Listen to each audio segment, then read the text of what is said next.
Astaghfirullah. Bismillahirrahmanirrahim.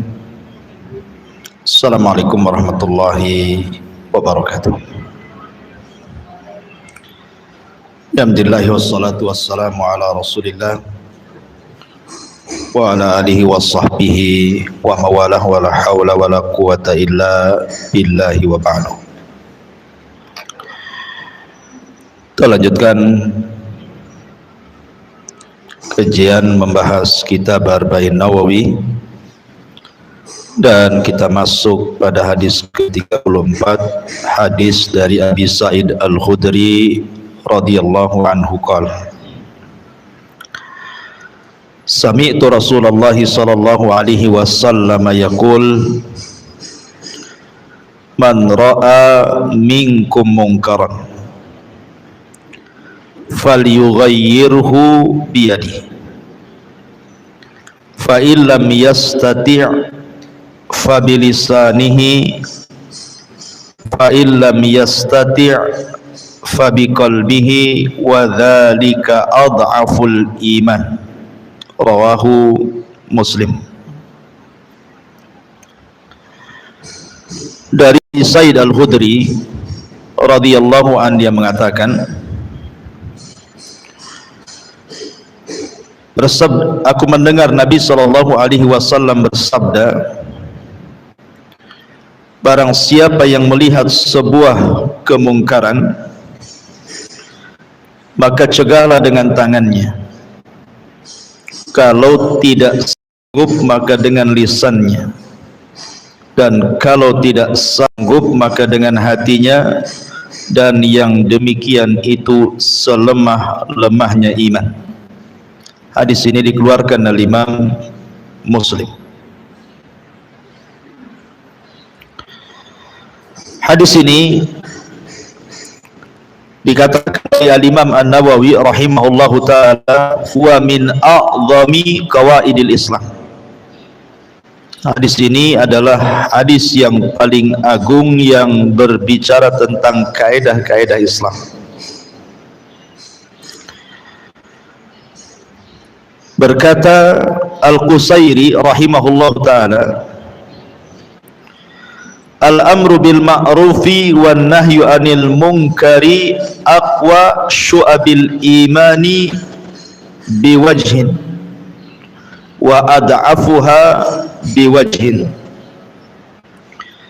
fataghyiruhu bil yaddi wal lisani aqwa syu'abil iman wa taghyiruhu bil qalbi ad'aful iman.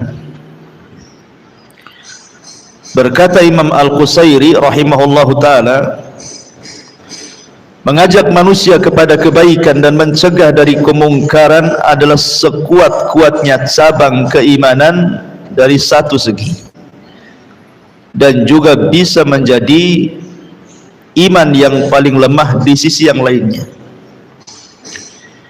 Mencegah kemungkaran dengan kekuasaan dan lisan, dengan tangan dan lisan, adalah sekuat-kuatnya cabang-cabang keimanan, dan mencegah kemungkaran dengan hati adalah selemah-lemahnya iman. Kemudian juga berkata Al-Qadhi Iyad rahimahullahu ta'ala, hadal hadis aslun fi sifati taghyir. Hadis ini adalah menjadi dasar tentang perintah merubah sebuah kemungkaran. Baik. Ma'asyiral muslimat yang dimuliakan Allah Subhanahu wa taala, banyak pelajaran yang kita akan petik dari hadis ini. Di sini Nabi sallallahu alaihi wasallam mengatakan, barang siapa yang melihat sebuah kemungkaran. Apa itu mungkar? Sehingga harus dicegah. Ada yang mengatakan bahwa makna daripada al-munkar adalah dia adalah sebuah nama yang jami,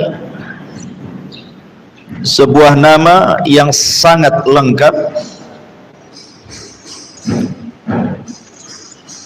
di mana kullu ma qabbahahu syar'u wa harramahu wa karrahahu, setiap yang dijelekkan oleh syariat atau diharamkan oleh syariat atau dimakruhkan dalam sebuah syariat, maka itu adalah sebuah kemungkaran.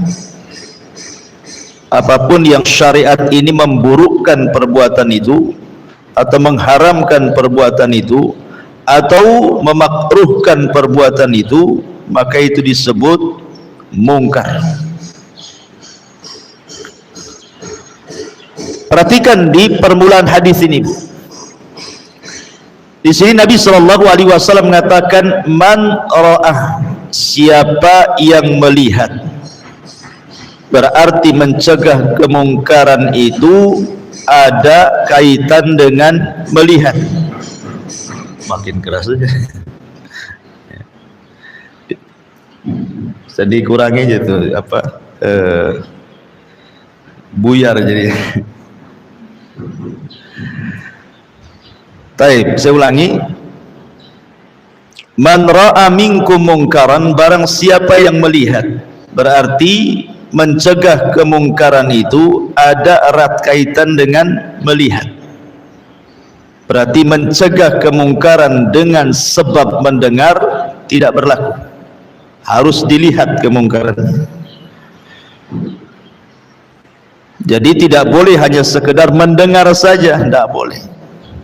Jadi betul-betul orang yang melakukan kemungkarannya itu di depan kita, nampak oleh kedua mata kita, bukan dihabarkan orang. Umpamanya kita melihat ada orang yang mabok di depan rumah kita, jelas tuh kan, nampak dia pegang botolnya, nampak dia minum khamarnya, nampak pula dia maboknya. Berarti berlakulah hadis ini. Gambaran yang kedua, dia mabok di rumahnya, ibu bertetangga dengan dia, tapi dia mabok di kamarnya. Kemudian anaknya bercerita, bapak saya lagi mabok di kamar. Berarti kan tidak melihat, Bu, ya kan? Hanya mendengar. Berarti tidak berlaku mencegah kemungkaran. Kalau tidak melihat, harus melihat, karena Rasul mengatakan ra'a, melihat, bukan mendengar. Ya. Kecuali kalau mendengarnya itu jelas-jelas mendengar, maksudnya bukan dihabarkan orang. Umpamanya ada orang yang masuk ke masjid, kemudian ambil mic masjid, nyanyi pula di masjid, kita pula sebelah rumah, kan dengar tuh. Itu memang jelas-jelas mungkar, karena tidak dihabarkan orang, kita mendengar sendiri. Ya. Maka yang seperti ini juga harus dicegah lah. Nggak mungkin masa mic masjid digunakan dangdutan, kan nggak mungkin. Dari sini ada larangan tajassus. Tidak boleh tajassus walaupun berdalil untuk mengingkari sebuah kemungkaran. Pamannya ibu tempelkan telinga di dinding rumah tetangga, siapa tahu ada kemungkaran di dalam, biar saya cegah gitu. Nggak boleh kayak gitu. Atau ngintip-ngintip dari jendela, dari gorden, tidak boleh. Tidak boleh tajassus. Karena Allah Subhanahu wa taala berfirman, ya ayyuhalladzina amanu jtanibu katsiran minadh-dhanni inna ba'dadh-dhanni itsmun wa la tajassasu. Hai orang-orang yang beriman, jauhilah kebanyakan prasangka, karena sesungguhnya sebagian tindakan prasangka itu dosa, dan jangan mencari-cari kesalahan orang. Jangan mencari-cari kemungkaran orang, walaupun niatnya baik untuk dicegah. Emang ibu malaikat raqib atid nih. Jadi tidak boleh kita mencari keburukan orang itu. Kalaupun kita tahu keburukan kemungkaran orang itu, harus ditutup. Ya, jadi ingat, bahkan Al-Imam Ibnu Jarir At-Tabari rahimahullahu taala, beliau mengatakan, janganlah sebagian kamu mencari-cari keburukan orang lain, dan janganlah menyelidiki rahasia orang lain untuk mencari keburukannya. Hendaklah kamu menerima urusannya yang tampak saja bagimu. Dengan yang tampak itu hendaknya kamu memuji atau mencela, bukan dengan rahasia-rahasia yang kamu tidak tahu. Jadi dilarang kita tajassus, walaupun niatnya bagus untuk dicegah kemungkarannya, karena syarat mengingkari kemungkaran harus melihat atau mendengar gitu terang-terangan, jelas-jelas dia memang. Contohnya seperti tadi, tahu-tahu masuk ke masjid nyanyi pula di masjid, ibu pula rumahnya tetangga. Ma'asyiral muslimat yang dimuliakan Allah Subhanahu wa taala. Kemudian yang ibu cegah itu sebuah kemungkaran. Sebuah kemungkaran. Bukan kemungkaran yang diperselisihkan ulama. Makanya nanti saya akan sebutkan syarat mengingkari kemungkaran itu harus punya ilmu, supaya jangan mengingkari yang ibu sangka mungkar padahal tidak, atau sebaliknya memerintahkan sesuatu yang tidak mungkar padahal mungkar. Nah, ini penting ya. Jadi harus tahu. Contoh mamanya, ada orang yang minum berdiri. Ulama menghukumi soal minum berdiri ini makruh. Ada sebagian ulama membolehkan karena Ali pernah minum berdiri. Sedikit ulama mengatakan haram itu. Tiba-tiba kemudian ibu marah-marah, maki-maki dia. Haram, nggak boleh. Duduk kamu, nggak bisa kayak gitu. Maka yang seperti ini bukan diingkari kemungkarannya, tetapi dinasehati. Beda nasihat dengan mencegah kemungkaran. Bagaimana cara nasihatnya? Yang ngomong, kalau seandainya dudukan lebih baik. Beda kalau mencegah kemungkaran kan dengan menghardik kan gitu. Ya, dengan diambil badannya dipaksa duduk. Duduk kamu, bukan begitu. Itu mengingkari kemungkaran namanya. Tapi kalau nasihat itu baik-baik ngomong, coba kalau duduk kan bagus dari segi kesehatan. Ya, karena saya pernah bicara dengan orang, dia punya sering sakit pinggangnya. Sering sakit pinggangnya itu. Padahal minum air putih banyak. Rupanya dia cerita, ini tajrubah dia, artinya dia pengalaman. Setelah saya minum duduk, hilang sakit pinggangnya gitu. Ya, kalau minum berdiri walaupun air putih itu kata dia ngomong apa gitu mungkin. Tetapi setelah saya coba duduk, hilang pula sakit pinggangnya. Oh, bukan berarti bukan hanya sekedar nganjurkan minum air putih saja, tetapi kalau bisa sambil duduk gitu maksudnya. Itulah baru kesehatan karena menyesuaikan dengan sunnah Nabi. Ya kan ada orang kalau ingin mungkin sakit pinggang karena tidak banyak minum air putih kan gitu ya. Bukan itu saja dianjurkan, minumnya sambil duduk gitu. Karena memang seperti itu, dia cerita setelah saya minum duduk itu hilang sakit pinggangnya. Ya. Kalau tak hilang-hilang ya tak tahu lah kan. Minum jamu lah biar hilang. Baik. Adapun tentang hadis ini, pembahasan pertama tentang dalil daripada mencegah kemungkaran dari Al-Quran dan yang semakna dari hadis-hadis Nabi SAW. Adapun dari Al-Quran, Allah Subhanahu wa Ta'ala menyebutkan dalam surah At-Taubah ayat 71, wal mu'minuna wal mu'minatu ba'duhum awliya ba'din ya'muruna bil ma'rufi wa yanhauna 'anil munkar. Orang-orang yang beriman dari kalangan laki-laki dan juga wanita, sebagian mereka mencintai sebagian yang lainnya, dan mereka memerintahkan kepada yang ma'ruf, yang baik, dan juga mencegah kepada yang mungkar. Kemudian Allah mengatakan dalam surah Al-Imran ayat 110, kuntum khaira ummatin ukhrijat lin-nasi ta'muruna bil ma'ruf wa tanhauna 'anil munkar. Kalian sebaik-baik umat yang dikeluarkan kepada manusia, memerintahkan yang ma'ruf dan mencegah dari yang mungkar.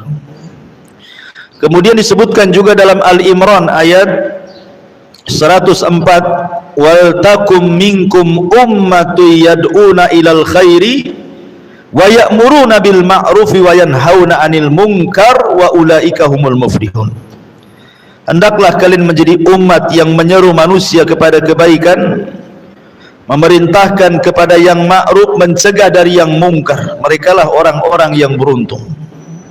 Dan banyak lagi ayat-ayat dalam Al-Quran perintah agar mencegah sebuah kemungkaran. Adapun sabda Nabi SAW yang semana dengan ini, Nabi SAW pernah mengatakan dalam hadis Abi Hurairah radhiyallahu an, walladhi nafsi biyadi la yushikanna ayyang zila fikum ibnu Maryam hakaman muqsitan muqsiras salib wa yaqtulul khinzir wa yada'ul jizyata wa yufidul ma hatta la yaqbaluhu ahad. Demi zat yang jiwaku berada di tangannya, hampir-hampir Isa bin Maryam turun kepada kalian sebagai hakim yang adil. Dia mematahkan salib, membunuh babi, dan tidak ada jizyah. Maksud jizyah di sini, kalau sekarang, kalau negara Islam menyerang negara kafir, kalau tidak mau masuk Islam bayar jizyah. Tapi nanti di zaman Isa turun tidak ada, beriman atau kubunuh. Jadi Isa meletakkan jizyah. Di sini kita lihat bagaimana Isa bin Maryam di akhir zaman akan mengingkari sebuah kemungkaran, kan itu, mematahkan salib, membunuh babi, meletakkan jizyah, itu bentuk daripada ingkar sebuah kemungkaran. Kemudian juga hadis Nabi SAW kepada Ali bin Abi Thalib radhiyallahu anhu, alla tada timsalan illa tamastahu wala qabran musyrifan illa sawaitahu. Jangan kau dapati ada satu patung kecuali kau hancurkan, jangan ada kuburan yang meninggi kecuali kau ratakan, sisakan satu jengkal. Ya. Dan banyak lagi hadis-hadis tentang mengingkari sebuah kemungkaran. Intinya kalau ada yang bertanya, kenapa Islam menyuruh kita mencegah kemungkaran? Maka jawabannya satu, karena itu perintah Allah. Yang kedua, karena itu kebiasaan para nabi dan juga kebiasaan Nabi SAW. Yang ketiga, mengharap pahala Allah. Jadi ketika kita mengingkari sebuah kemungkaran itu harus ikhlas. Harus ikhlas. Makanya Allah Subhanahu wa taala berfirman dalam surah Yusuf ayat 108, "Qul hadhihi sabili ad'u ila Allahi ala basirah." Katakan, ini jalanku, aku menyeru kalian kepada Allah ala basirah, di atas basirah pengetahuan, di atas ikhlas, di atas ilmu, supaya ketika mencegah kemungkaran itu lillah, karena Allah, bukan karena kebencian. Ya, mumpung nih aku sudah sewot sama dia, ini ada kesalahannya, bukan begitu. Itu bukan ikhlas, kan, aji mumpung namanya. Jadi betul-betul ketika mencegah sebuah kemungkaran itu di atas keikhlasan, maknanya mengharap pahala Allah. Ya. Mudah-mudahan dengan mengingkari sebuah kemungkaran itu dapat pahala. Kemudian yang keempat, diniatkan untuk sebuah kebaikan. Karena bagaimanapun mengingkari sebuah kemungkaran itu bagian daripada nasihat secara umum. Artinya bahwa ketika kita mencegah kemungkaran itu menghendaki orang itu berubah, ya. Bukan hanya kita marah-marah saja, karena belum tentu kita marah-marah sama orang yang kita mari dia berubah, ya. Kalau tidak berubah, ngapain mengingkari sebuah kemungkaran? Karena Allah mengatakan, fadzakir in nafa'ati dzikra, berikan peringatan. Kalau dengan memberikan peringatan ada manfaatnya, kalau nggak ada manfaatnya buat apa? Ya. Makanya dilihat maslahat madaratnya itu. Taib. Ma'asyiral muslimat yang dimuliakan Allah Subhanahu wa taala. Adapun secara umum kaidah melarang sebuah kemungkaran itu. Satu, harus betul-betul yang diingkari adalah perkara mungkar. Tadi saya sudah jelaskan di awal. Dan itu ada tingkatannya. Ada tingkatannya. Dia melakukan kemungkaran itu tingkatannya sampai mana? Ya. Contoh nih, Nabi SAW membuat dua permisalan. Saya contohkan dua permisalan. Pertama, Nabi SAW pernah marah kepada sahabat yang minta dibuatkan pohon untuk dijadikan tabarruk saat perang Hunain. Rasul lewat, rupanya ada pohon bidara. Pohon bidara itu di masa jahiliyah biasa digunakan orang jahiliyah untuk diambil berkahnya. Dan mereka biasa kalau sebelum perang meletakkan pedangnya di situ supaya dapat berkah dari pohon itu. Jadi sahabat kemudian ngomong sama Nabi, Rasul, buatkanlah pohon kayak itu katanya, supaya kita bisa meletakkan pedang-pedang kita ngambil berkah katanya. Ya, Nabi marah lah, ini kemungkaran dan tarafnya sudah sampai kepada kesyirikan. Makanya Nabi SAW marah dengan muka merah dan mengatakan Allahu Akbar, kata Rasul. Allahu Akbar, ucapan kalian seperti Bani Israel saja katanya, yang mengucapkan kepada Musa, ij'al lana ilahan kama lahum aliyah, jadikan Tuhan yang banyak sebagaimana mereka punya Tuhan. Tidak cukup dengan Tuhan yang esa. Rasul pitam karena ini sudah babnya bab kesyirikan. Beda dengan ketika ada Arab Baduy yang kencing di masjid. Ya kan, ini kan bukan kesyirikan. Ada orang, karena masjid di zaman itu bukan kayak gini, pasir, dan dia orang Baduy, orang jahil, tidak tahu, tahu masuk masjid kencing pula di masjid. Sahabat marah semuanya. Ya bagaimanapun ini penghinaan kepada masjid. Tapi Nabi SAW mengatakan, da'uhu, tinggalkan dia, serahkan kepadaku. Sambil senyum Nabi SAW menunggu dia selesai kencing. Setelah selesai kencing, Rasul ngasih timba, tolong ambil siram tuh bekas kencing. Kemudian dipanggil lagi, masjid ini tempat sholat, baca Quran, tempat zikir. Maksudnya bukan tempat kencing di sini. Lihat, Rasul tidak mengingkari kemungkaran, tapi memberikan nasihat. Yang satu ingkar kemungkaran, yang satu nasihat kan? Karena sebuah kemungkaran itu bertingkat-tingkat. Ya, jangan semua disamakan gitu ya.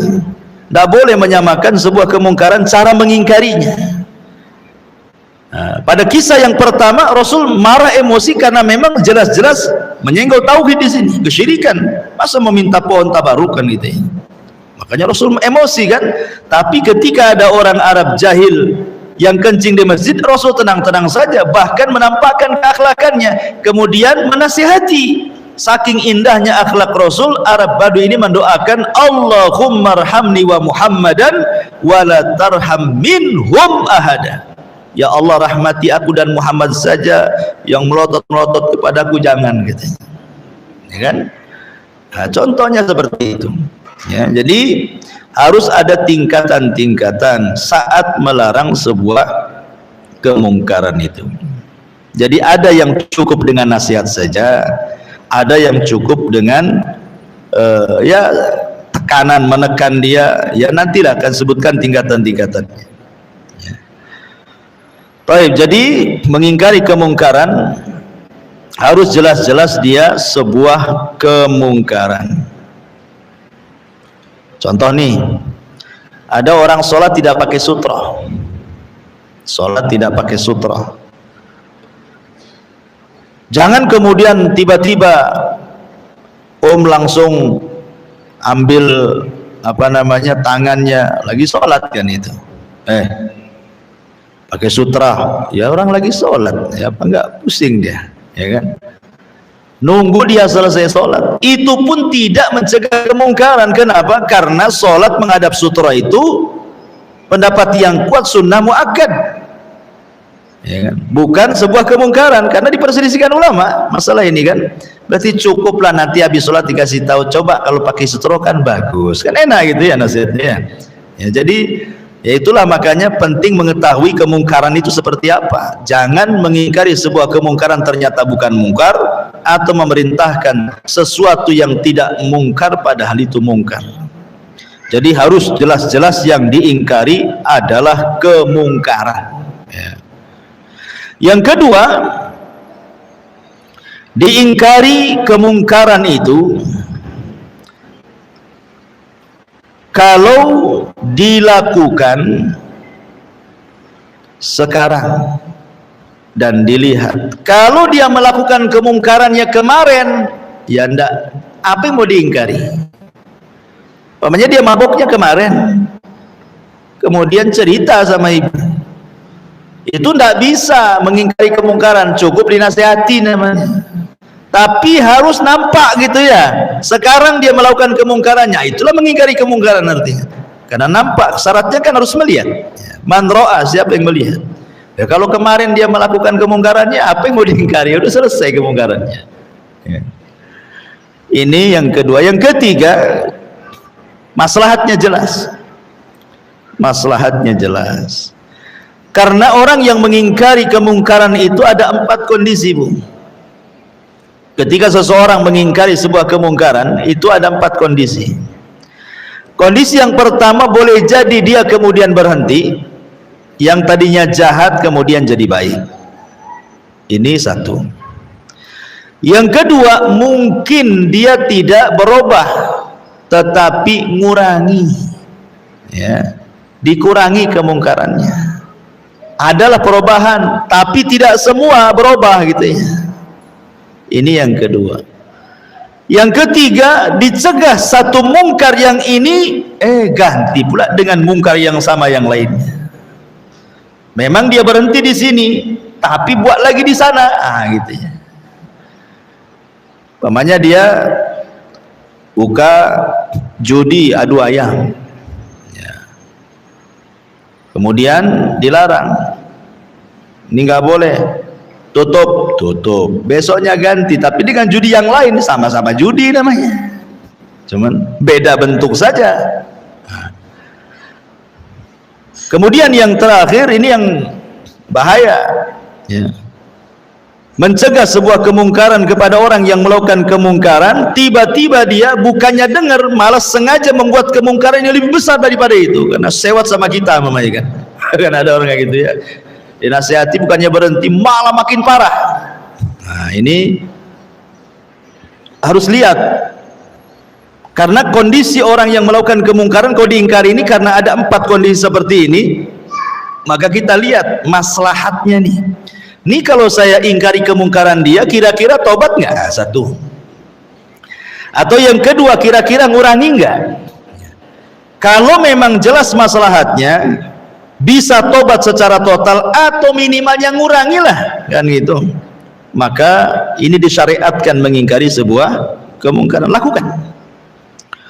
Tapi kalau seandainya saya ingkari kemungkaran dia, malah ganti dengan kemungkaran yang sama atau lebih parah lagi, maka nggak perlu lagi diingkar kemungkaran. Artinya cukuplah dengan hati, ya. Karena orang kayak gini ngapain juga lapor RT yang punya kuasa tak bisa cegah, ya. Kemudian kita ngomong pun tak mau berubah, ya. Dengan apa? Dengan hatilah, kan itu. Karena kalau dengan hati itu ndak ada yang tahu, ndak ada yang sewot. Tapi kalau dengan tangan dan dengan lisan biasanya ada yang sewot tuh, ada yang marah kan. Makanya tidak ada yang mencegah melakukan sebuah ingkar kemungkaran dalam hati. Makanya minimalnya dalam hati, karena nggak ada halangan orang mengingkari kemungkaran hati. Apa halangannya coba? Kalau dengan tangan takut, kalau saya ambil botolnya nanti dipukul pula kepala saya. Nah, satu. Kalau saya ngomong, orang mabok nanti dimaki balik saya. Nah, berarti kan ada konsekuensinya tuh kalau dengan tangan. Tapi dengan hati apa? Emangnya hati kita didengar dia? Ya. Maka serendah-rendahnya itu harus ada pengingkaran walaupun dalam hati. Tapi pengingkaran dalam hati pun tidak berguna dalam kondisi-kondisi tertentu. Contoh nih, ibu diundang ke undangan, anggaplah diundang ke kawinan. Di kawinan itu ngundang organ tunggal, ya kan? Ada organ tunggalnya, ada artis lokalnya. Wah, ada auratnya kemana-mana. Ikhtilatnya di situ di panggung nggak jelas gitu ya. Kemudian ibu duduk di situ makan walimah tuh. Ya. Kemudian dikatakan, Bu, ini kan mungkar, Bu. Ya. Ya kan saya sudah ingkari dengan hati katanya. Sambil duduk di situ. Dusta ibu. Bukan begitu mengingkari dengan hati. Ya, iyalah Ustaz. Kalau saya umpamanya ambil mic-nya saya bubarin, emangnya ini walimah anak saya? Bisa diusir saya. Ya. Kalau saya umpamanya ambil organ tunggalnya itu, apa kata dunia? Bisa perang kan gitu. Ya, duduklah dengan hati. Begitu, Bu. Enggak, bukan itu. Itu bukan mengingkari kemungkaran dalam hati, Bu. Kenapa? Karena ibu bisa pindah dari situ. Ya. Beda kalau ibu dalam pesawat. Lagi terbang nih, rupanya dalam pesawat ada organ tunggal. Ibu mau turun dari pesawat lewat mana? Mau terjun payung, ya kan? Maka ada perbedaan as-sama dan istima namanya.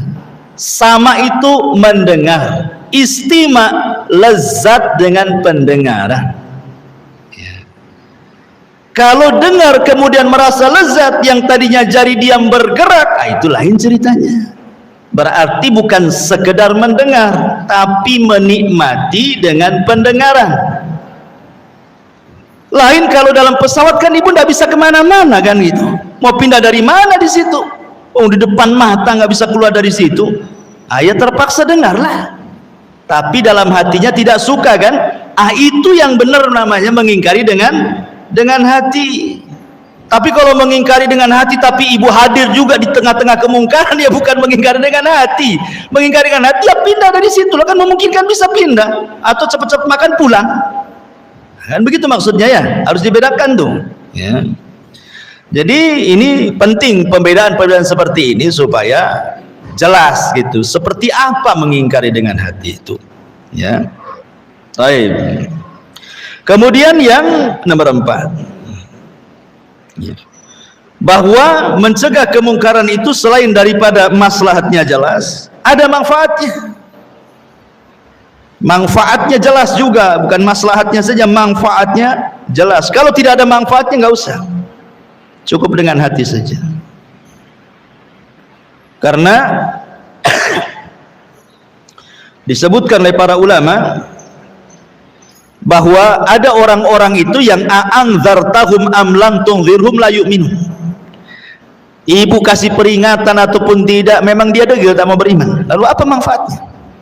Ngapain saya datang ke dia, saya nasihati? Nggak ada manfaatnya. Ya.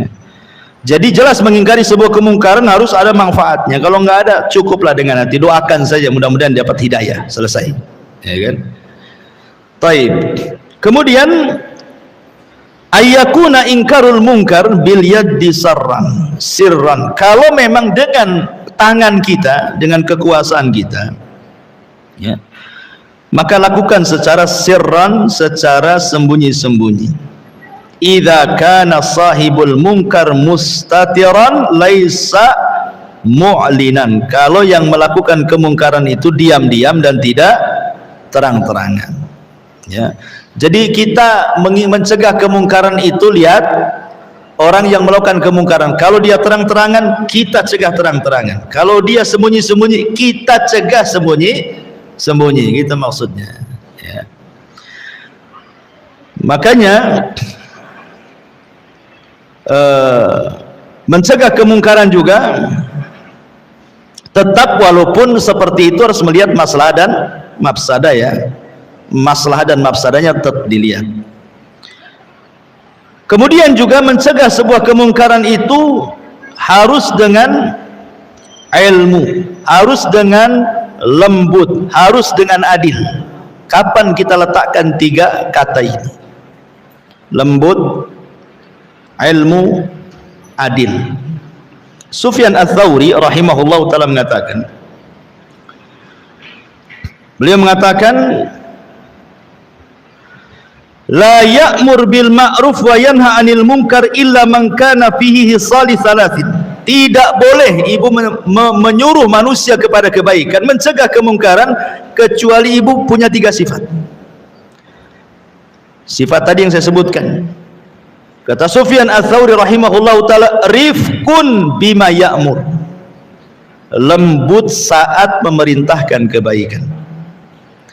Rafiqun bima yanha, ketika mencegah kemungkaran anggap dia kawan kita. Kemudian yang ketiga, adlun bima yanha, harus adil dengan apa yang ibu larang itu, karena dosa itu bertingkat-tingkat. Ya, jangan kemudian orang awam ibu samakan dengan orang yang sudah tahu. Harus adil, meletakkan sesuatu pada tempatnya. Pamannya ada tetangga tak pakai jilbab, adik ibu nggak pakai jilbab juga, sama-sama nggak pakai jilbab tuh, tapi kan beda posisi. Ini adik saya, itu tetangga saya. Dibedakan cara mengingkari sebuah kemungkaran. Harus adil. Adil itu meletakkan sesuatu pada tempatnya kan. Ini adik saya, harus keras saya. Tetangga tak bisalah keras, besok tak salam tak kalam, tak mau lagi antar rendang ke rumah, agak masalah jadinya kan. Jadi lihat, keadilan dalam mencegah itu harus ada, memposisikan kemungkarannya seperti apa, pelakunya siapa, itu ya, supaya adil. Ya, berarti ini sudah 3 ya. Pertama, kalau dalam menyuruh kepada kebaikan harus lembut. Kemudian kalau mencegah kemungkaran, 2, rafiq. Rafiq itu anggap dia teman, jangan anggap musuh. Ya, karena orang mencegah kemungkaran kalau dianggap musuh, itu nggak kekontrol kita ngomongnya tuh. Ya. Tapi kalau anggap teman kita dia, tentu kan akan terkontrol caranya kan. Kemudian adil, meletakkan sesuatu pada tempatnya. Yang lebih penting lagi adalah alimun bima ya'mur wa alimun bima yanha. Dia tahu apa yang diperintahkan, dia tahu apa yang dilarang. Harus punya ilmu.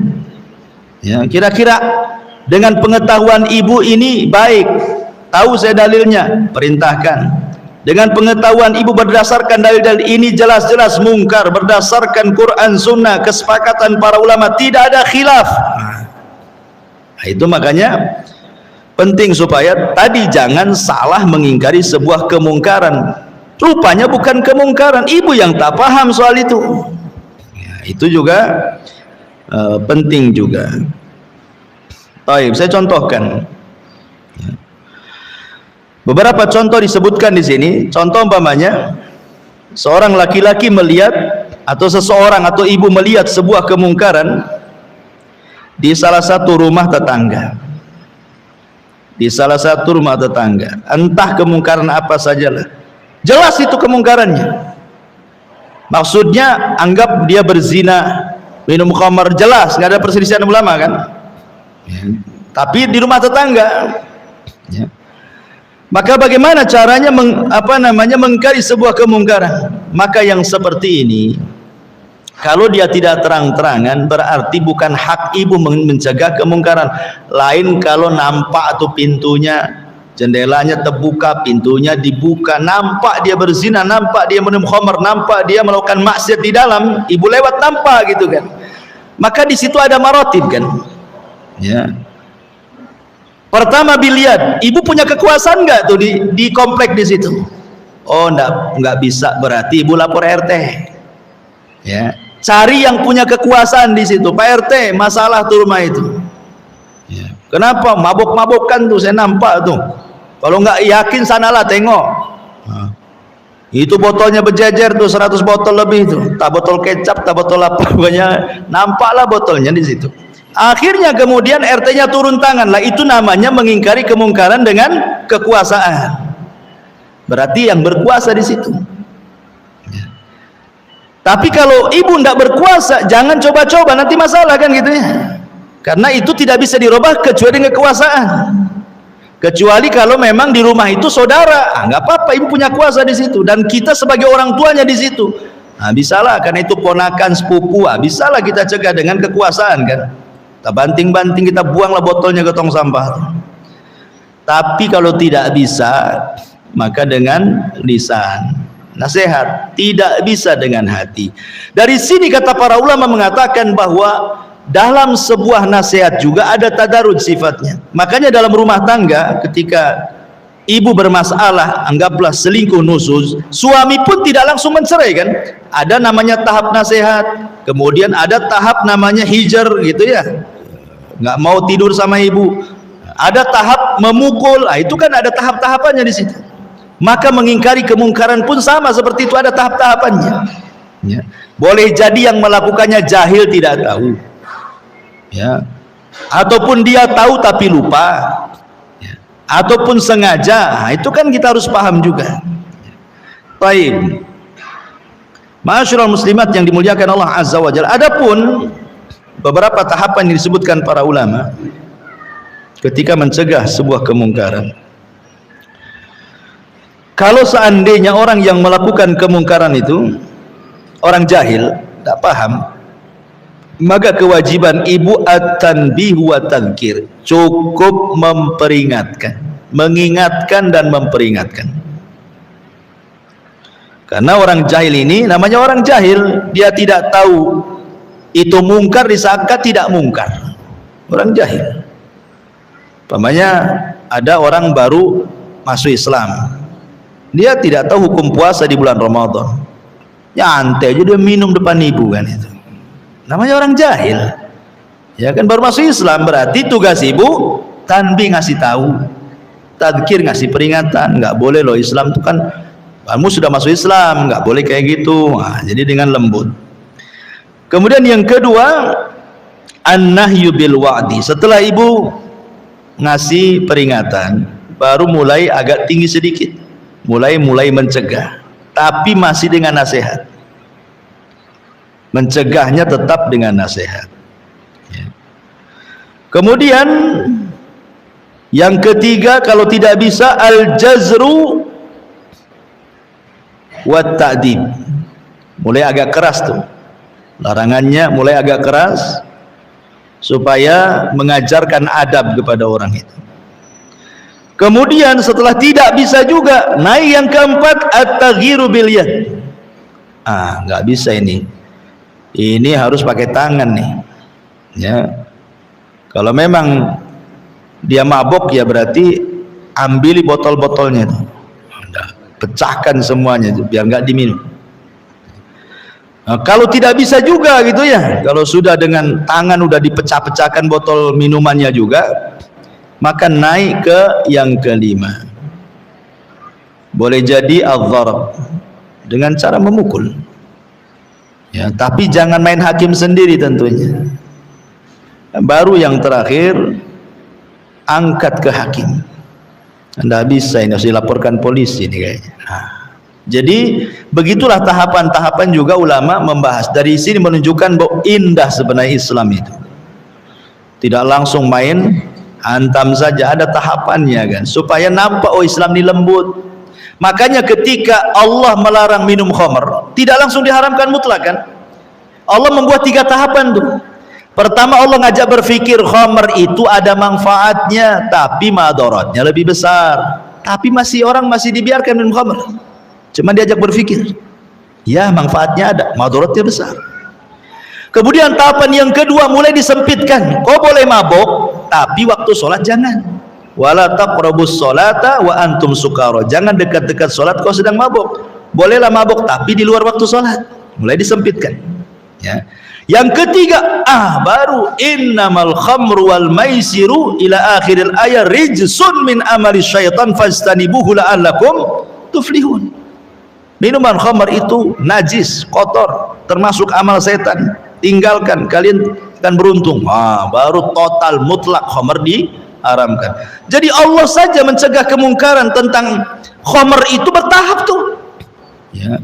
Jadi itulah pentingnya tahapan-tahapan itu, supaya orang tidak lari dari dakwah ya. Orang maksudnya lembut, rupanya Islam itu tidak lari. Karena maaf, banyak juga akhwat-akhwat yang baru ngaji nih, biasanya kan semangat tuh Oh ini bid'ah, syirik, semua pokoknya nggak lihat orang, sampai orang tua disesat-sesatkan ya. Bahkan yang mengatakan orang tuanya di neraka sekalian karena berlaku bid'ah gitu ya. Nggak bisa main begitu keras itu. Karena terkadang orang yang melakukan itu tidak tahu, nggak paham dia. Sehingga harus ada tahapan-tahapan itu. Tahapan-tahapan yang tadi disebutkan para ulama. Sudah nggak kita ini ngasih tahu apa sih definisi sunnah, apa definisi bid'ah, apa ancaman-ancamannya? Nah, sudah nggak sampai ke tahap itu? Boleh jadi kepalanya ada syubhat, sudah nggak dibantah syubhatnya supaya hilang dulu syubhatnya ya. Jadi tidak bisa main ponis ini, karena ada beberapa ibadah itu yang disangka oleh orang lain bid'ah, ternyata tidak, ternyata itu perselisihan ulama. Contoh nih, dalam azan, as-salatu khairum minan naum, itu terletak di azan pertama, ada juga mengatakan di azan kedua. Tiba-tiba ada orang sholat azan menjadi muadzin subuh, tidak pakai as-salatu khairum minan naum, marah-marah. Ini orang itu lupa atau apa ya kan? Berarti tidak paham bahwa tentang peletakan as-salatu khairum minan naum itu ada di azan pertama, ada di azan kedua. Atau lafaz azan sendiri, ada yang Allahu Akbar baru asyhadu alla ilaha illallah, ada yang mengulang Allahu Akbar Allahu Akbar Allahu Akbar Allahu Akbar. Nah, kan ada dua ya. Jadi ada yang mengulang, ada yang tidak. Tiba-tiba kemudian mungkin dia dari mazhab, mungkin dari mana, negara mana, suruh azan di sini, ikut mazhab dia di sini kan, karena dia tidak tahu. Ibu yang dengar, itu salah tuh azannya itu. Nah, itu bukan salah karena ibu tidak paham itu ya. Lah hal-hal yang seperti ini juga harus dipahami soal hadis man ra'a minkum mungkaran falyughayyir biyadi. Karena di zaman dulu, karena tidak punya pengetahuan soal mencegah kemungkaran, akhirnya dia sendiri yang jatuh kepada kemungkaran. Contoh, di zaman Ali radhiyallahu anhu ada 3 orang khawarij, 3 orang khawarij yang memiliki pemahaman takfir, mengkafir-kafirkan orang. Semua penghafal Quran. Ini khawarij, ini 3-tiganya hafal Quran, dipimpin Abdurrahman ibn Mulzam. Apa kata Abdurrahman ibn Mulzam? Ayo kita cegah kemungkaran gitu. Kata kawannya, bagaimana caranya? Biar negeri ini aman, kita bunuh 3 orang ini, Ali, Muawiyah, Amr bin As. Mereka mengatakan bahwa 3 orang ini biang kemungkaran, kita cegah kemungkarannya gitu. Akhirnya betul-betul dalam waktu yang sama, di waktu subuh mereka bergerak. Ali pula memang Allah takdirkan mati syahid, terkena pedangnya Abdurrahman bin Mulzam, meninggal dia. Muawiyah bin Abi Sufyan terluka, sebab lukanya dia tidak memiliki kecuali 1 anak setelah itu, Yazid bin Muawiyah yang terakhir. Kemudian Amr bin As qadarullah, dia sedang sakit perut, kemudian wakilnya yang mewakilkan untuk imam di masjid, wakilnya yang dibantai oleh dia. Tapi 3 orang yang membunuh ini dasarnya apa? Mengingkari kemungkaran katanya. Masa mengingkari kemungkaran membunuh Ali? Nah, itu karena kejahilan kan itu. Nah, itulah dikhawatirkan seperti itu. Kita mau mencegah kemungkaran, sebenarnya kita sedang berbuat kemungkaran gitu ya. Nah, itu yang harus dipahami ya. Wallahu a'lam bishawab. Kita bentangkan dengan tanya jawab saja, silakan.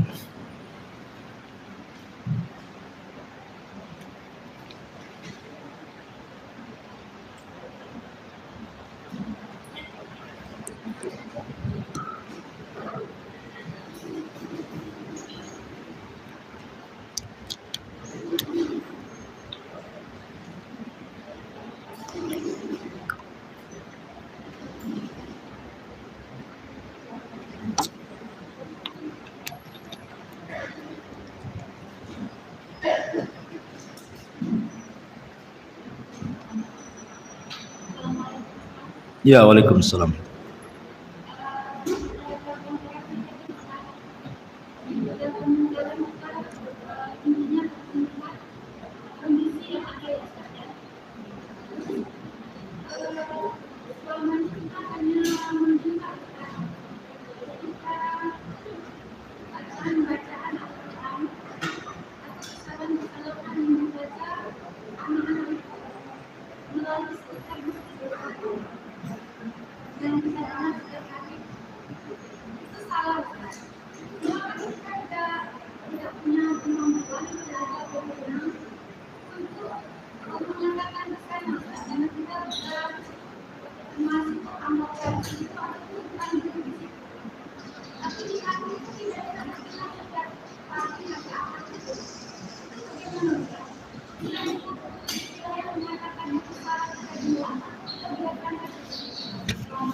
Iya, jadi sama dengan ibu melihat televisi lah tuh. Pemanya di televisi, di YouTube, di apa kan, ada orang menista agama, menginjak Quran, pemanya kan. Lebih parah daripada itu, pemanya kan, diinjaknya Quran, dibakarnya Quran, nampak di televisi, nampak di YouTube, pemanya. Cemana ibu ndak mungkin ibu masuk ke TV di rumah, cemana masuk ke TV-nya? Nabrak kaca TV lah. Jadi kalau yang seperti ini langkahnya, kalau memang bisa dihubungi dengan telepon, hubungi kalau punya keberanian ya. Tapi kalau tidak bisa, entah di mana kejadiannya ini, ya gimana, ya cukup ingkari dengan hati saja lah. Oh ada di TV, gimana caranya? Memang melihat kan gitu ya, tapi kan mustahil menjangkau, maka cukup dengan hati saja. Cukup dengan hati. Kalau yang melakukannya seorang muslim, ya kita ingkar dengan hati. Mudah-mudahan Allah kasih hidayah orang itu. Masa Quran diinjak pula. Nah, itu mungkin kurang lebih seperti itu. Kalau bisa dihubungi kan itu. Adapun orang baca Quran kemudian salah, ya kan? Mungkin tajwidnya kurang atau makhrajnya, itu bukan sebuah kemungkaran yang diharamkan, tidak. Ya. Bukan itu jatuhnya ke nasihat. Ya. Karena lisan kita ini beda dengan lisan orang Arab. Ada yang diajari makhraj itu tidak bisa-bisa. Contohnya orang Jawa Barat. Saya orang Jawa Barat nih. Dulu waktu saya belajar ngaji itu tidak bisa bilang huruf fa, itu tidak bisa. Tapi bilang F bisa. Tapi suruh bilang fa nggak bisa, pak gitu saja. Pak ammaman, bukan fa ammaman gitu ya. Ada lisan-lisan susah tuh, ya kan? Ya memang lisannya sudah seperti itu, mau dirobek lisannya nggak bisa juga kan. Ada juga orang bilang ain nggak bisa, ngain, asik ngain saja dia, ain ngain katanya. Cemana kita mau maksa dia? Ya memang seperti itu, mau dipaksa kok nggak bisa juga kalau soal makhraj kan, karena kita bukan orang Arab. Atau panjang pendeknya yang memang mungkin dia orang awam, bukan thalabul ilmi, kita paksa dia sesuai dengan keinginan kita, tidak bisa. Ya mungkin nasihat, dinasihati, diajari, bukan dinasihati saja, harus diajari lah. Nah, jadi itu bukan masuk dalam mengingkari sebuah kemungkaran. Nah, tadi kan sudah jelas arti kemungkaran itu, sesuatu yang diharamkan oleh Allah dan Rasulnya, dimakruhkan oleh Allah dan Rasul, dan dia dianggap sebuah keburukan yang fatal oleh Allah dan Rasulnya. Nah, apa itu masuk pada konteks-konteks seperti ini? Ya, itu diharamkan, yang ngaji itu haram, nggak mau ngaji lah dia akhirnya. Kenapa nggak mau ngaji? Diharamkan katanya, sama Ummu Anu katanya. Karena saya nggak bagus bacaannya, itu sama aja ngalang-ngalangi orang ngaji kan. Nah, itu bahaya juga tuh. Nah, jadi kemungkaran yang dicegah itu bukan mengingkari kemungkaran, itu nasihat, ya, ngasih nasihat, ya. Wallahu a'lam. Ya.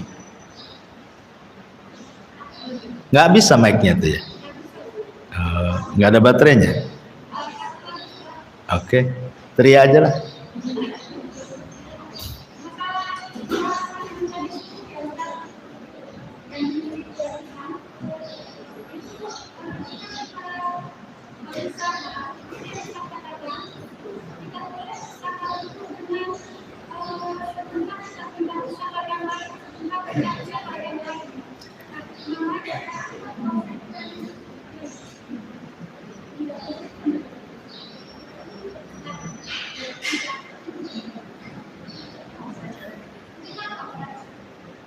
Ya samar-samar sih. Apa-apa. Bisa. Agak suara di sini kan terbuka masjid ini. Jadi suara itu terbawa angin. Dia kalau angin ke sini saya dengar. Kalau angin ke belakang ya sampai ke pohon mangga. Jadi nggak bisa.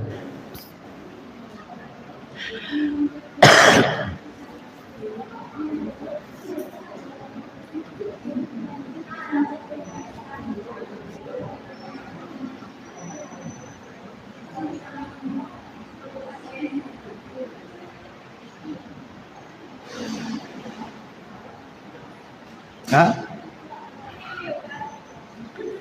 Hah?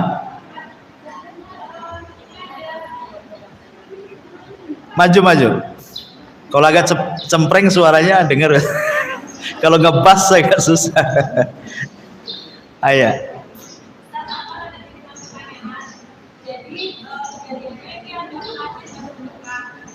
Pengantin baru menikah. Oke.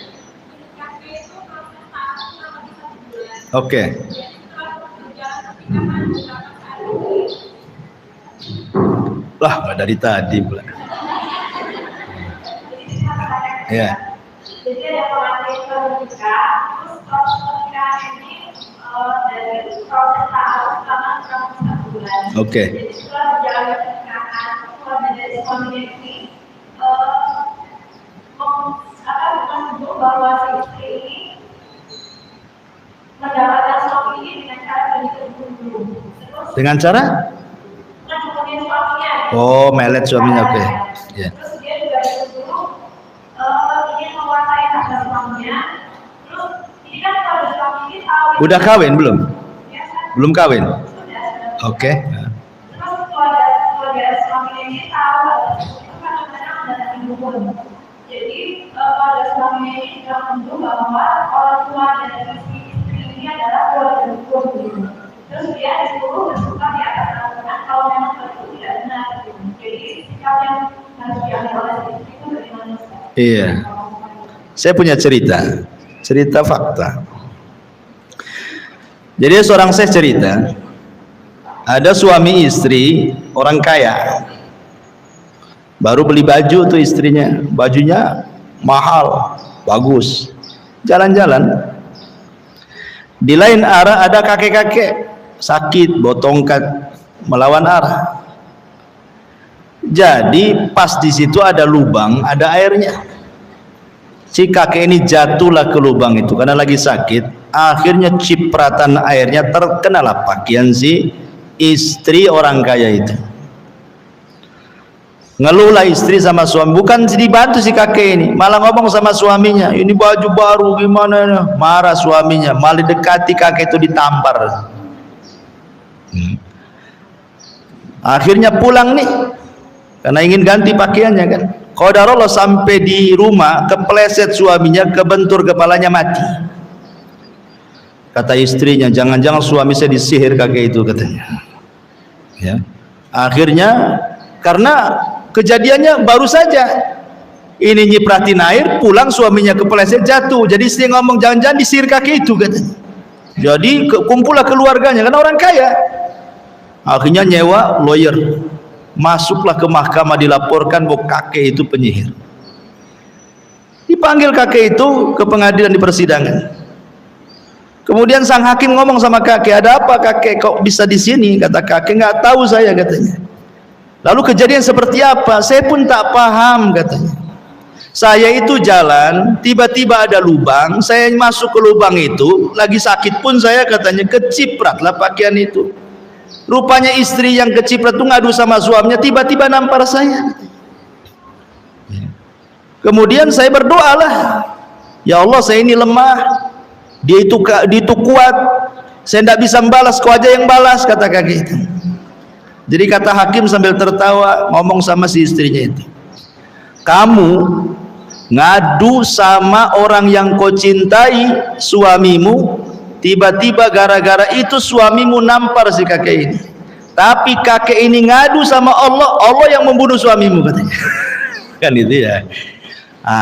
Dari sini tidak bisa orang nuduh-nuduh tuh. Apalagi cerita dukun, susah buktinya. Nggak bisa dibuktikan, susah bukti. Gimana caranya? Karena ini memang namanya dukun itu dunia setan. Pasti dia akan menghancurkan rumah tangga orang. Dukunlah dunia setan. Nggak ada malaikat-malaikatnya. Dukun itu semua dunia setan. Kalau dia datang ke dukun, yang memang dukun pasti ngomong itu pakai dukun lain, karena memang tugasnya dukun itu wakilnya setan di bumi, suruh cerai. Jadi kalau memang pakai dukun bersumpah aja lah, nggak ada masalah. Ada masalah apa? Saya nggak pernah nyihir. Apa yang mau disihir? Ya enggak apa-apa kalau itu sebagai pembuktian kalau memang dia tidak menyihir, dan permintaannya seperti itu, maksudnya bukan menghinakan Quran ya, bukan suruh nginjak Quran, suruh bakar Quran, ngencingi Quran, bukan begitu. Kalau hanya pegang Quran saja ya sebenarnya walaupun seperti itu sebenarnya nggak boleh kan, tapi kalau dengan itu memang yakin bahwa dia tidak menyihir, ya lakukan saja, karena ada maslahat yang lebih besar supaya tidak bercerai. Masalahnya setelah dia sumpah, dia harus ada perjanjian, tidak nuduh lagi. Apa setelah disumpah kemudian selesai urusannya? Kadang-kadang kalau orang dengan dukun tuh nggak akan selesai, nanti ada lagi cerita itu ya.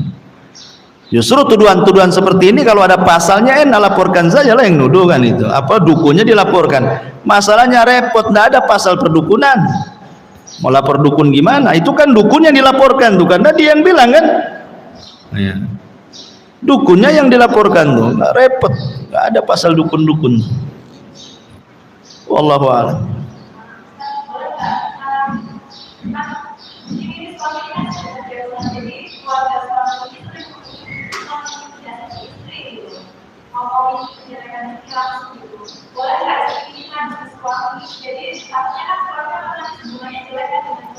Nggak boleh.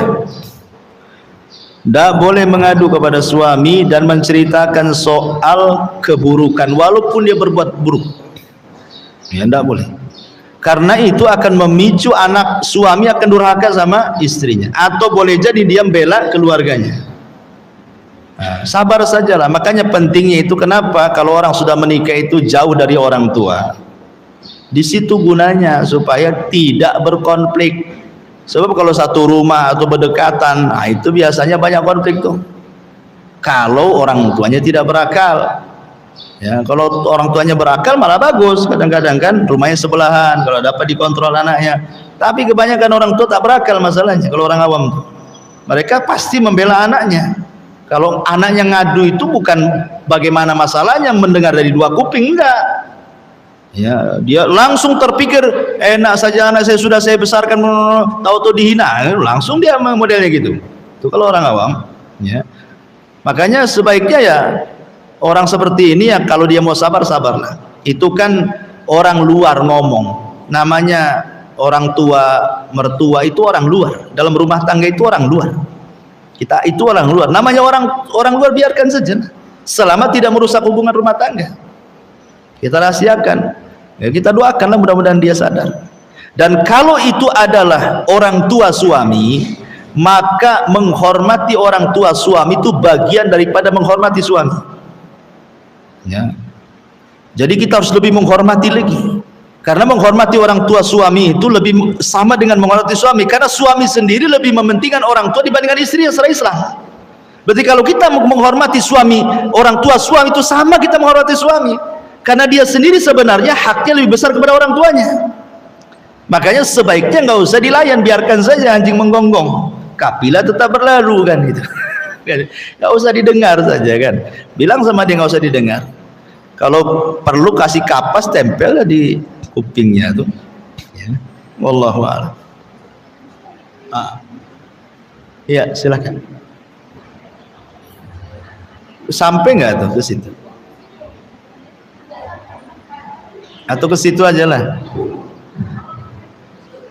Nah, bisa di situ. Karena agak budak juga saya nih.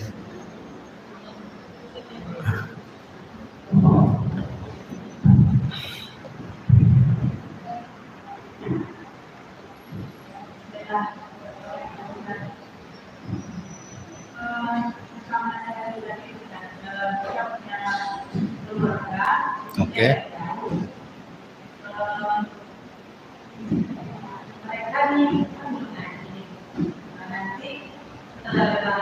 Kebiasaan sama orang itu kan.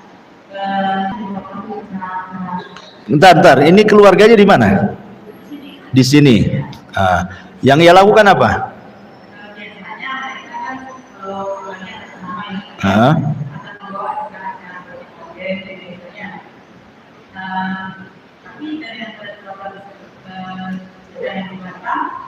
sudah ada yang mengambilnya dan sudah ditentukan bagaimana secara sakti biasanya. Jadi si saudara ini datang ke rumah mengasih tahu itu boleh bencana. Ibu kan ini ngira-ngira lah. Tapi kejadian itu kalau memungkinkan nggak berapa persen kejadian tuh? Kan lu belum terjadi nih. Cuman mengira-ngira kalau dinasihati ini sebenarnya pasti terjadi, maka sebelum terjadi cegatkan gitu kan. Ya enggak apa-apa, itu nasihat itu namanya. Kan kemungkarannya belum ada. Syarat mengingkari kemungkaran kan harus nampak gitu kan. Dan sesuatu, jangankan yang belum terjadi, yang sudah terjadi saja enggak ada ingkar mungkar di situ. Yang ada nasihat, apalagi belum terjadi. Ya, belum terjadi itu walaupun ngomong ini 100% akan terjadi, belum tentu. Yang namanya sesuatu yang belum terjadi tidak bisa dipastikan. Cuman kan perkiraan gitu ya, bisa terjadi bisa tidak. Cuman perkiraan kita ini bisa terjadi nih karena adalah koordinat tanda-tandanya. Tapi sekali lagi di sini belum ada kemungkarannya. Kemungkarannya apa yang belum terjadi? Ya, makanya cukup dinasihati saja, ngasih masukan lah, ya enggak apa-apa, ngasih masukan yang positif, tidak ada masalah, nasihat. Itu nasihat lah maksudnya. Ya baguslah nasihat ke saudara. Kalau dia menerima, ya. Kalau nggak menerima ya sudah, yang penting sudah disampaikan.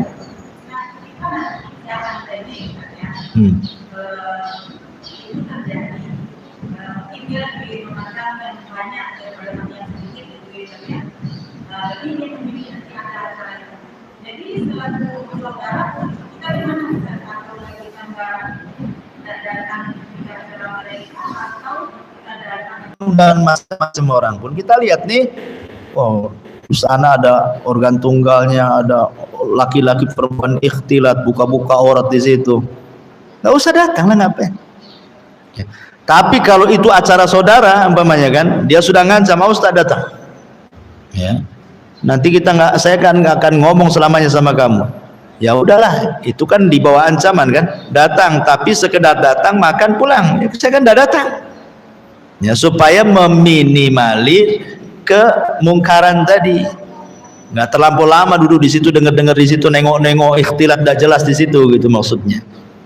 Ya lihat maslahat dan mafsadahnya aja lah.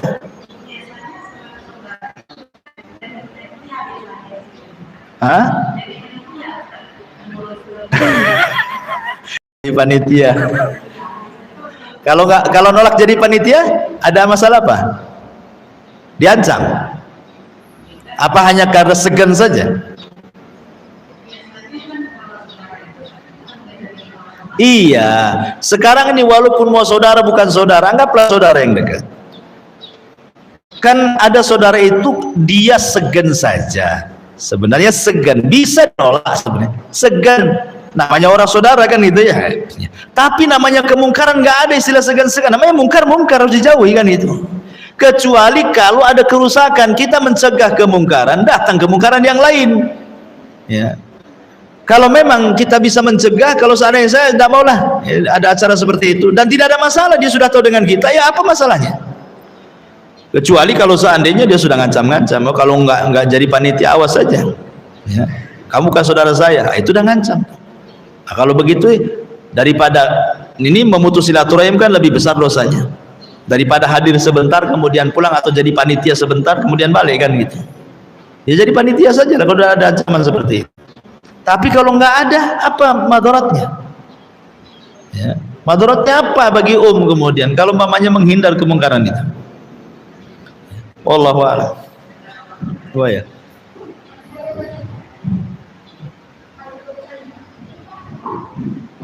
Apa disambung lidah saja? Apa langsung?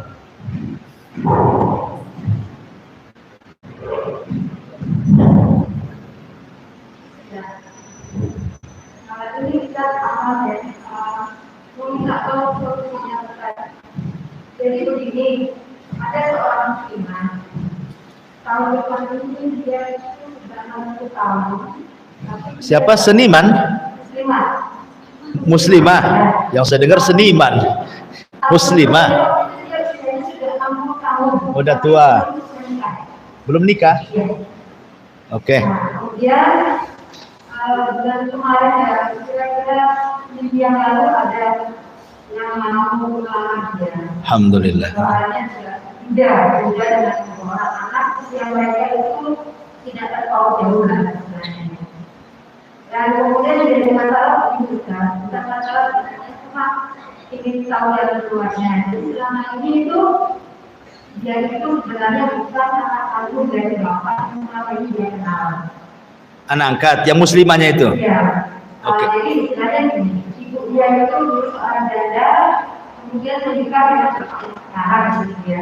Jadi itu terjadi ketika dia usianya masih sangat dari kira-kira mungkin 2 tahun lah. Dia punya saudara?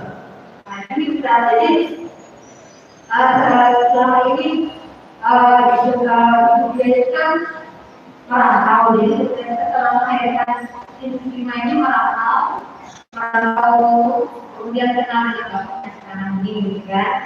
Nah, setelah sekian tahun, 15 tahun kemudian dia baru berkumpul dengan istrinya yang tidak menikah dengan bapak yang lain gitu kan. Oke.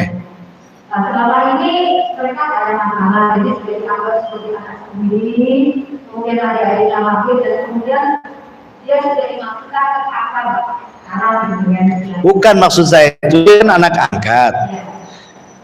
Dia tahu nggak keluarganya siapa? Nggak tahu. Oke, intinya kan dia hidup sebatang kara, dipungut orang. Kemudian yang mungut itu juga tidak tahu siapa keluarganya, atau tahu mungkin menyembunyikan atau apalah istilahnya kan. Jadi pertanyaannya apa? Bagaimana cara kawinnya atau apa? Nah gitu kan? Nah itu mungkinlah kesimpulannya. Iya. Ada hadis mengatakan bahwa fasultanu waliyun malla waliyalahu. Itu karena dia tidak punya wali dia. Bapak angkat bisa jadi wali. Tidak bisa jadi wali bapak angkat. Ya. Kecuali kalau anak ini diangkat kemudian disusui. Maka keluarga perempuan itu juga seandainya ada laki-laki, itu pun seandainya pun punya saudara sesusu, itu pun tidak bisa juga. Karena apa? Wali harus dari pihak bapak, bukan dari pihak ibu. Sehingga dianggap nggak punya wali. Kalau tidak punya wali, kata Nabi, maka sultan atau hal ini penguasa, mungkin dalam hal ini di negeri kita ada namanya KUA, biar mereka yang menjadi wali. Jadi tidak bisa itu nikah siri. Siapa walinya nikah siri? Harus ke KUA. Ya. Nanti KUA lah yang nikahkan, selesai itu. Datang ke KUA. Sebentar, 5 menit saja jadi itu. Saya nikahkan kamu dengan mahar kaleng gelang itu kan. Dibayar tunai. Saya terima, selesai.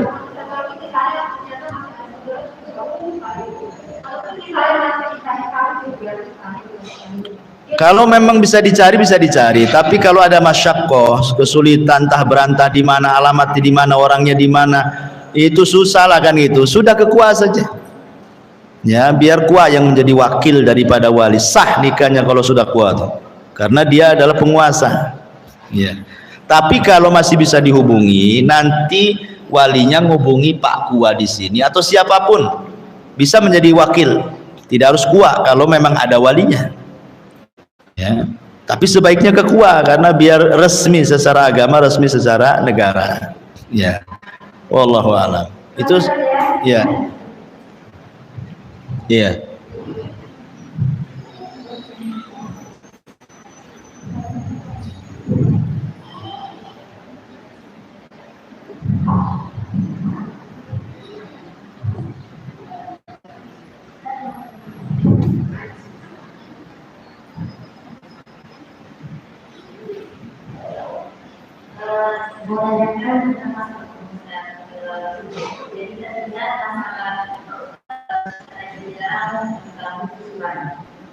Apa? Anak susuan. Oke. Ini saya pernah mendengar dan saya mau lanjut. Nah itu kan dia diberi saat sudah balik. Itu kan baru diberi susuan oleh istrinya sehingga mereka menjadi anak susuan. Disusuinya setelah balik. Iya, dikasih disedot pakai alat kemudian dikasih minum. Oke. Apakah susu ini khusus untuk saya ataukah susunya bisa dipakai oleh semua orang? Oke. Bentar, saya cari dulu.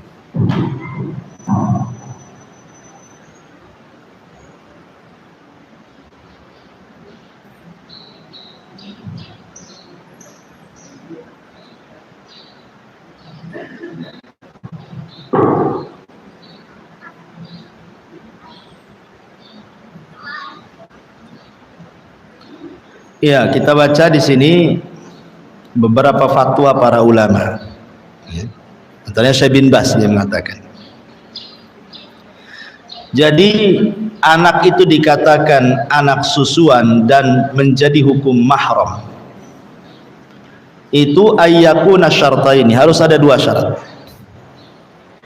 Ayyakuna tiflu fir radha lam yakmul haulaini. Haruslah keberadaan anak itu belum sampai 2 tahun. Artinya belum balik. Kemudian yang kedua, antakuna radha'at khamsan la aqal. Anak susuan itu ketika disusui minimal 5 kali susuan, maksimal terserah. Tapi sekali nyusu kenyang jadi daging, sekali nyusu kenyang jadi daging. Ya. Ini pendapat beliau Syekh bin Baz rahimahullah taala. Ya. Jadi kita tahu di sini ada syarat dikatakan anak susuan. Apakah kemudian tadi yang ibu ceritakan yang pernah terjadi di zaman para sahabat juga, bahwa ada seorang sahabat kemudian merawat anak laki-laki, akhirnya besar, sudah balik, jadi risih istrinya sampai kepada Nabi. Kemudian oleh Nabi SAW disuruh disusukan, padahal sudah balik kan ya, dengan cara dimasukkan air susunya ke makanan kemudian dimakan. Jadi anak susuan. Apakah kemudian dalil ini khusus bagi kisah sahabat ini, ataukah menjadi umum? Ini yang menjadi khilaf para ulama ya. Tapi ada yang mengatakan bahwa hadis tentang masalah itu khusus bagi sahabat ini, tidak bisa dijadikan umum bagi anak yang sudah balik. Ini khusus hadis ini, khusus kepada sahabat itu. Wallahu a'lam ya. Sehingga ketika tidak ada jalur mahram lewat susuan, maka caranya jalur kedua dengan cara dinikahkan yang ada hubungan mahram supaya jadi mahram. Ya. Jadi begitu, dan ini juga disebutkan dalam Lajnah Daimah ya, tentang didapati seseorang yang sudah 10 tahun belum balik, la yujad ladaihi man ya'uluhu, tidak orang ini yang merawatnya, kemudian mau diangkat menjadi anak susuan. Maka Lajnah Daimah mengatakan ar-radha'ul mu'tabaru makana fi haulaini aulaini min umri tifli. Sekali lagi beliau juga sama dengan pendapat Syekh bin Baz tadi. Jadi umur anak susuan itu harus 2 tahun. Paling maksimal, minimal ya di bawah 2 tahun kan itu ya. Baru. Tetapi wa ammar radha' ba'da haulaini, anak susuan di atas 2 tahun, fala i'tibara lahu fi syari', tidak dianggap di syariat. Ya, tidak dianggap, artinya ya percuma walaupun dikasih susu tetap aja dia bukan mahram. Itu maksudnya. Ya. Tetapi karena dia sudah jadi anak angkat di situ, maka dia boleh satu rumah dengan cara apa? Dengan cara tetap melaksanakan adab-adab syar'i kalau sudah balik. Kalau dia sudah balik, anak perempuan, ya tetap tutup aurat karena dia bukan mahram dengan keluarganya kan. Ya, tapi dia boleh hidup satu rumah dan tidak dikatakan ikhtilat. Beda kalau umpamanya dengan perempuan yang bukan anak angkat kan nggak boleh satu rumah kan. Nah, tapi ini kan sudah diangkat dari kecil masalahnya kan. Dan diambilnya sudah umur 3 tahun, akhirnya sudah nggak ada lagi, sudah kasep bahasa kitanya, mau ini kan anak angkat pun sudah lewat 2 tahun kan itu, anak susuan, ya sudah jadi anak angkat saja. Kalau dia tidak ada tempat lain, dia nggak ada lagi tempat ke keluarganya, ya mau hidup sama siapa lagi kalau sama-sama kita? Cuman nasihati dia, ya kalau dia laki-laki nasihati, berarti orang rumahnya yang harus jaga aurat. Kalau dia perempuan, ya dia yang jaga aurat, gitu maksudnya. Kalau ingin jadi mahram karena tidak ada jalur pertama, pakai jalur kedua. Nikahkan siapa di antara keluarganya biar mahram. Nah, gitulah caranya. Cuma 2 itu aja lah menjadikan mahram. Wallahu a'lam.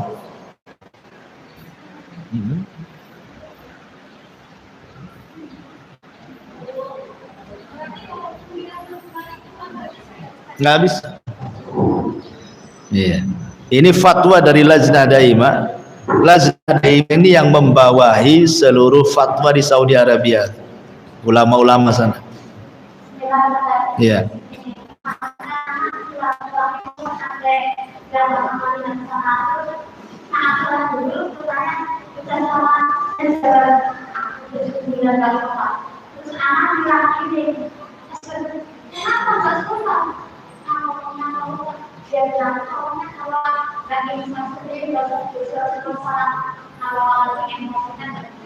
Kalau nggak insaf sendiri nggak sholat.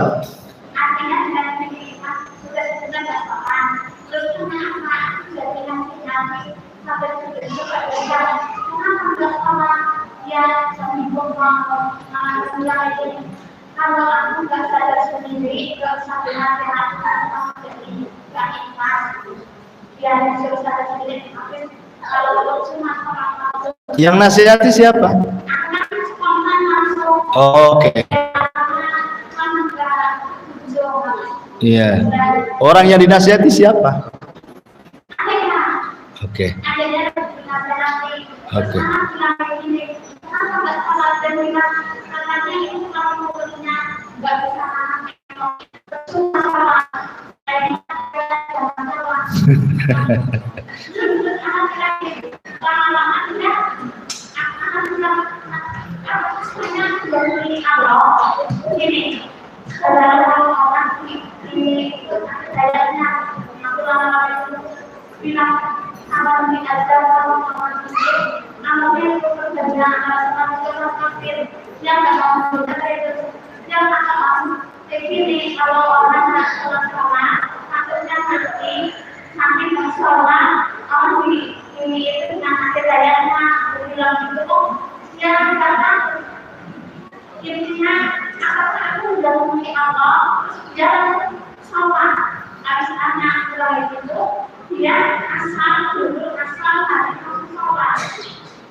Dari kata yang mana? Dari kata kalau orang juga mau sholat kan terus akhirnya nanti sama ada langsung istiqomah dan mau. Anak sudah kayak gitu. Gimana kalau orang nggak mau sholat nanti? Kalau mati? Nggak sholat suruh istiqomah dan mau. Kalau diazab. Langsung diazab, oke. Ya bener lah. Enggak mendahului. Itu kan ini nyampaikan hadis Nabi. Memang betul orang enggak sholat, kalau di kuburan ya diazab memang. Kan ada hadisnya. Ya. Kecuali kalau ngomong begini, kamu kalau enggak sholat, kamu bersumpah demi Allah tidak akan masuk surga, itu tak boleh. Kalau udah bawa sumpah demi Allah nggak akan masuk surga, demi Allah kau masuk neraka kekal di dalamnya, itu tak boleh.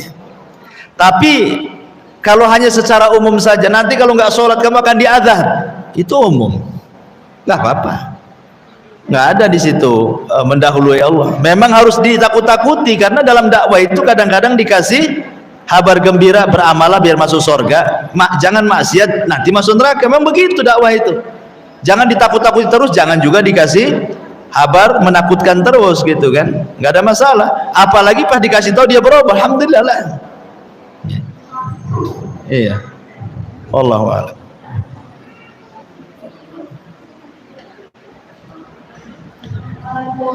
Waalaikumsalam.